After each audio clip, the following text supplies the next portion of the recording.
ఎన్టీఆర్ యూనివర్సిటీది వాళ్ళు మార్చింది వెంటనే దాని పేరు మార్చేశారు.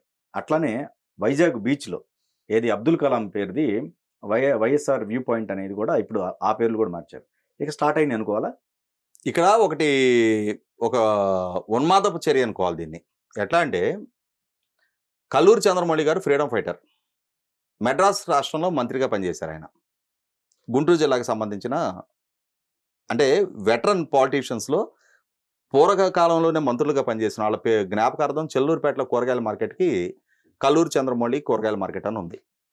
ఈ విడుదల రజని ఆ ఊర్లో పుట్టి పెరిగినాం కదా, ఆ ఊరు అతను పెళ్లి చేసుకొని అక్కడికి వచ్చినామా. ఆ కల్లూరి చంద్రమౌళి ఎవరో మాకు తెలియదు.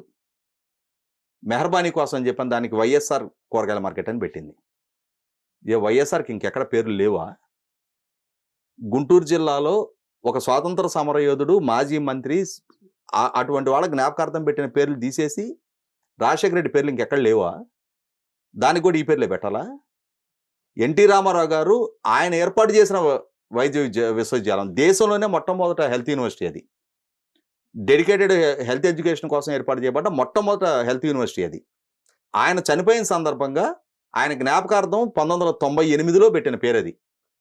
దాన్ని రాజశేఖర రెడ్డి గారి ముఖ్యమంత్రిగా ఉన్న సందర్భంలో ఎన్టీ రామారావు గారికి గౌరవ డాక్టరేట్ యూనివర్సిటీలు ఇచ్చిన ఉంది కదా అని చెప్పని, అది హెల్త్ యూనివర్సిటీ కదా అని చెప్పని, అంతకు ముందు లేని డాక్టర్ ఎన్టీఆర్ హెల్త్ యూనివర్సిటీ అని చెప్పని రాజశేఖర రెడ్డి గారు దాన్ని ఇంకా మెరుగుపరిచాడు.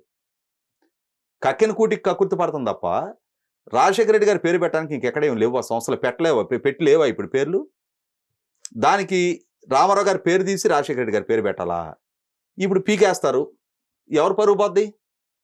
నిన్న శ్రేణులు వెళ్ళి బలవంతంగా పీకారు. రేపు అధికారికంగా ప్రభుత్వమే మీరేదైతే అసెంబ్లీలో చట్టసవరణ చేశారో రేపు మళ్ళీ చట్టసవరణ చేసి ఆ పేరు మార్చేస్తుంది. మీ నాన్న పేరు మీరు బదాటో కలుపుకున్నారు. రాజశేఖర రెడ్డి గారి పేరు జిల్లానే ఉందిగా. కృష్ణా జిల్లాలో ఉన్న తాడిగడప మున్సిపాలిటీకి వైఎస్ఆర్ తాడిగడప మున్సిపాలిటీయా? ఏం సంబంధం కృష్ణా జిల్లాకి వైఎస్ఆర్తో? ఆయన పుట్టి పెరిగిన జిల్లా అని చెప్పని ఆయన జ్ఞాపకార్థం కడప జిల్లాకి పెట్టారుగా. కృష్ణా జిల్లాలో ఏర్పాటు చేస్తున్న వేదాద్రి లిఫ్ట్ ఇరిగేషన్కి వైఎస్ఆర్ లిఫ్ట్ ఇరిగేషనా? అంటే ఈ అతిపోకడ అసహ్యం పుట్టింది ప్రజలకి. ఆయన పట్ల ఉన్న కొద్దిపాటి గౌరవాన్ని కూడా ఈ అతి మూలాన విసుగు తెప్పిస్తుంది, యావగింపు తెప్పిస్తుంది. ఖచ్చితంగా మార్పు చేర్పులు జరుగుతాయి. నిన్న రిషికొండ మీదే తెలుగుదేశం జెండా ఎగరేసినట్టు విన్నా నేను. అవును. ఎందుకు అంత దూరం తెచ్చుకోవాలి? నిర్బంధకాండ, అక్కడ ఎవరు అడుగు పెట్టడానికి ఇల్లేదు. రాజకీయ నాయకులు అక్కడ చూడటానికి వెళ్తే వాళ్ళని అరెస్టులు చేయటం ఎందుకంత? అది ఏం మీ ఇల్లు అని కట్టుకుంటున్నారు? అది ప్రభుత్వ ధనంతో ప్రభుత్వ స్థలంలో కడుతున్నారు. అది చూసే హక్కు ప్రతి పౌరుడికి ఉంటుంది. ఎందుకని మీరు నియంత్రణ పెట్టారు? అన్నిటికీ సమాధానం చెప్పాల్సిన సందర్భాలు వస్తాయి. దాంట్లో చాలా ఎన్విరాన్మెంటల్ ఉల్లంఘనలు జరిగినాయి. టూరిజం మినిస్టర్ రోజా చేతులు కట్టుకొని విచారణలు ఎదుర్కోవాలి ఇప్పుడు ఆ విషయంలో. సిఆర్జెడ్ నిబంధనలు ఉల్లంఘించి చాలా తప్పులు చేశారు ఆ నిర్మాణంలో. ఖచ్చితంగా సమాధానం చెప్పుకోవాల్సి వస్తుంది. ఆ నిర్ణయమా ముఖ్యమంత్రి నిర్ణయం రేపు విచారణ తేలుతుంది ఆ విషయంలో కూడా. ఓకే. అంబేద్కర్ గారి పేరు మీద ఉన్న విదేశీ విద్యా పథకానికి అంబేద్కర్ గారి పేరు తీసి జగనన్న విదేశీ విద్య అని పెట్టుకుని అంతటి పెద్ద అయినా అంబేద్కర్ గారి పేరుని రీప్లేస్ చేసి అంతటి స్థాయి ఉందా ఇతనికి? ఆయన పేరు ఎందుకు రీప్లేస్ చేయాలి? అంబేద్కర్ గారి పేరు మీద ఉండే వచ్చే నామర్థం ఏంటి?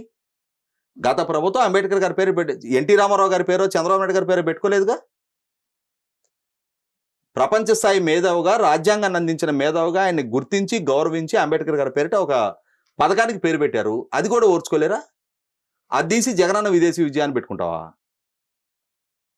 అన్ని మారతాయి, ఏమి మిగలవు. అసలు ఆ కనీసం నీడ కూడా మిగలదు ఎక్కడ.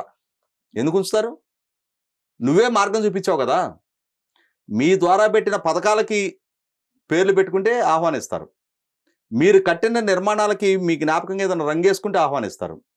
గత ప్రభుత్వ హయాంలో కట్టిన భవనాలకి మీ పార్టీ రంగులేసి గతంలో పెట్టిన పేర్లను తీసేసి మీ నాయన పేర్లు నీ పేర్లు పెట్టుకుంటే ఎందుకు సహిస్తారు? ఈ రాష్ట్రం మీ తండ్రి కొడుకుల జాగీరా?